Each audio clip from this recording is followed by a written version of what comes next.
गजाननं भूतगणातिसेवितं कपित्थजम्बूफलचारुभक्षणम् उमासुतं शोकविनाशकारकं नमामि विघ्नेश्वरपादपङ्कजं। जयन्ती मङ्गलाकाली भद्रकाली कपालिनी दुर्गा क्षमा शिवा धात्री स्वाहा स्वधा नमोऽस्तुते।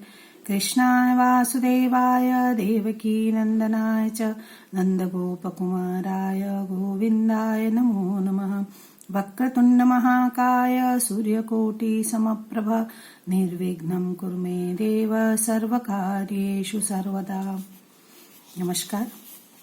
आज कार्तिक महात्म्य के अंतर्गत भीष्म पंचक व्रत के संबंध में आपको बता रही हूँ। आपने प्रबोधिनी एकादशी, वृंदा का तुलसी के रूप में प्रादुर्भाव, शालिग्राम जी की उत्पत्ति, सारे कथाएं सुन चुके हैं। अब आप भीष्म पंचक व्रत के संबंध में और उसके महत्व के बारे में सुनेंगे। राजा पृथु पूछते हैं, हे नारद जी, भगवान का अत्यंत प्रिय भीष्म पंचक व्रत कैसे प्रसिद्ध हुआ? तब नारद जी कहने लगे, हे राजा पृथु, यह व्रत आदिकाल से है, परंतु बीच में लुप्त हो गया था। फिर यह कैसे प्रसिद्ध हुआ, सो कथा हम तुमसे कहते हैं, सुनो। कृष्ण जी ने भीष्म जी से इस व्रत का वृत्तांत कहा। तब सर्वप्रथम भीष्म जी ने इस व्रत को किया। इसी कारण यह व्रत भीष्म पंचक के नाम से प्रसिद्ध हुआ। हे राजन, भगवान श्री कृष्ण जब पांडवों की ओर से दूत बनकर कौरवों को समझाने गए तो सबसे पहले वह विदुर जी के पास पहुंचे। विदुर जी ने उनका अत्यंत आदर सत्कार किया। फिर श्री कृष्ण जी भीष्म जी के पास गए। वहां जाकर कुशल क्षेम पूछने के बाद श्री कृष्ण जी ने अपने आने का वृत्तांत भीष्म जी से कहा। तब भीष्म जी कहने लगे, हे भगवान, त्रिलोकीनाथ होते हुए आप पांडवों की ओर से ही दूत बनकर क्यों आए? आप पांडवों के साथ इतना प्रेम क्यों करते हैं? तीनों लोग आपके वश में हैं, तब पांडवों के पास में ऐसा क्या चीज है जिससे आप उनके वश में हो गए हैं? उन्होंने कौन सा व्रत तप अथवा यज्ञ किया है? तब श्री कृष्ण जी हंसकर बोले, हे गंगा पुत्र, यह अत्यंत गुप्त वार्ता है, फिर भी मैं तुमसे कहता हूँ। उन्होंने एक ऐसा व्रत किया है जो मुझको अत्यंत प्रिय है, इसीलिए मैं उनके वशीभूत हूँ। अब मैं उनका वृत्तांत तुमसे कहूँगा। पूर्व काल में उज्जैन नगरी में 5 ब्राह्मण रहते थे। उनके नाम थे कवि, शुचि, दृढ़, दंत और हंस। तीनों ही वेदों को जानने वाले, रूपवान, युवा और गंधर्व विद्या में अति प्रवीण थे। वे अनेकों देशों में घूमते फिरते तथा अपनी संगीत और गान विद्या का प्रदर्शन करके खूब द्रव्य प्राप्त किया करते थे। एक समय वह मथुरापुरी में सुवीर नाम वाले राजा के पास आए। संगीत कला में निपुण होने के कारण राजा ने उन्हें राजसभा में बुलाया। वह 4 दिन उपवास करते रहे और अत्यंत पवित्र श्री यमुना जी में स्नान करते रहे।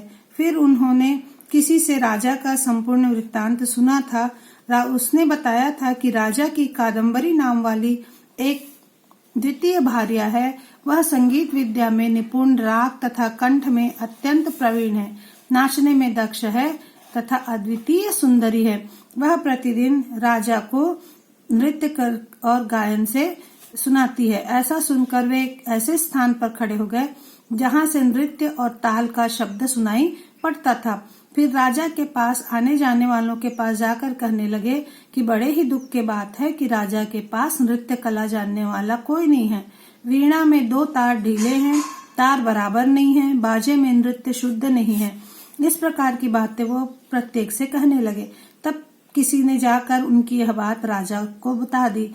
राजा तत्काल जहाँ पर कादम्बरी का नृत्य हो रहा था वहीं पर उन 5 को बुलवाए। वहां पहुंचकर उन्होंने राजा को आशीर्वाद दिया और बैठ गए। कादम्बरी ने उनको संगीत विद्या में अति निपुण समझकर विशेष नृत्य किया।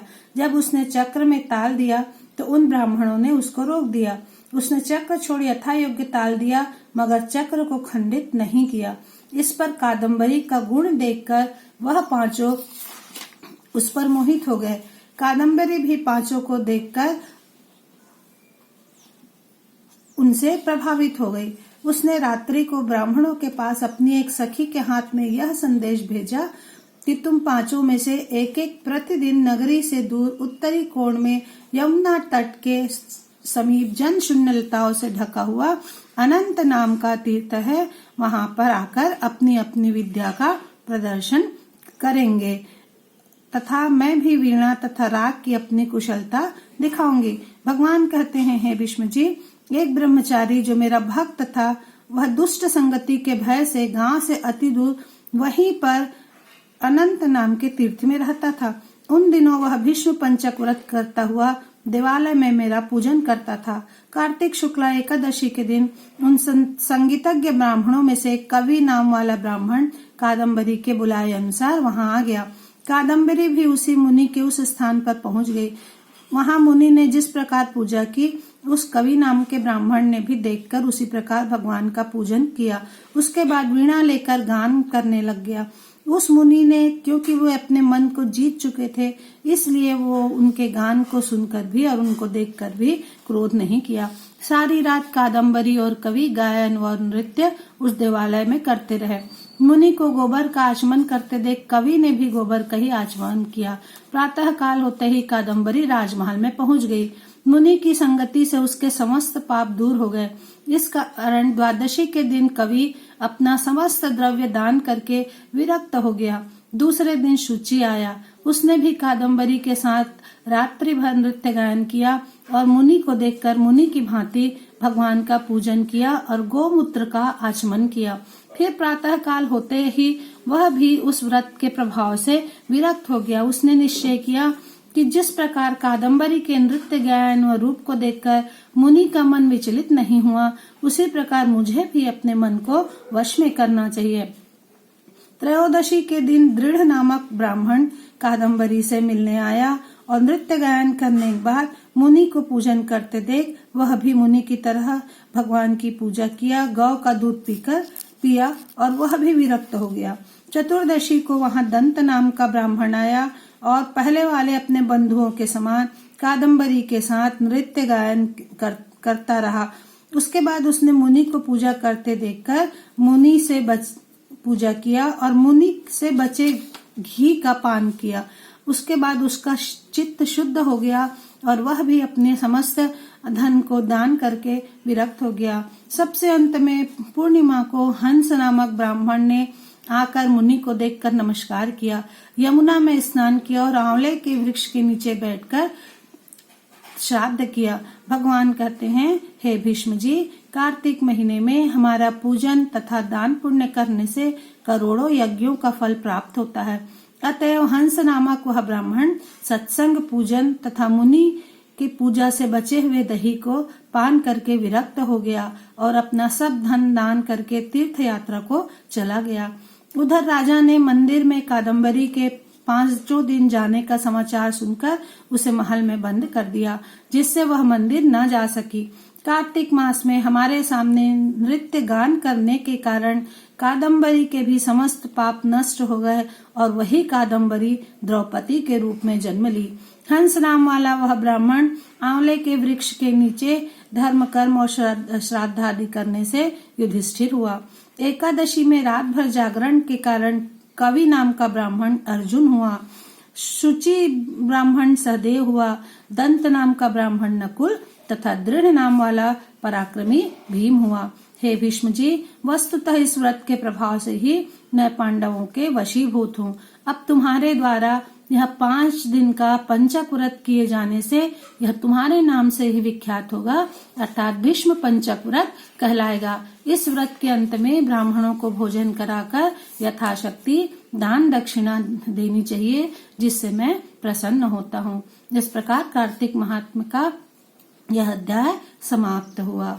श्रीमन्नारायण नारायण नारायण, श्रीमन्नारायण नारायण नारायण, श्रीमन्नारायण नारायण नारायण, श्रीमन्नारायण नारायण नारायण, श्रीमन्नारायण नारायण नारायण, श्रीमन्नारायण नारायण नारायण नारायण नारायण।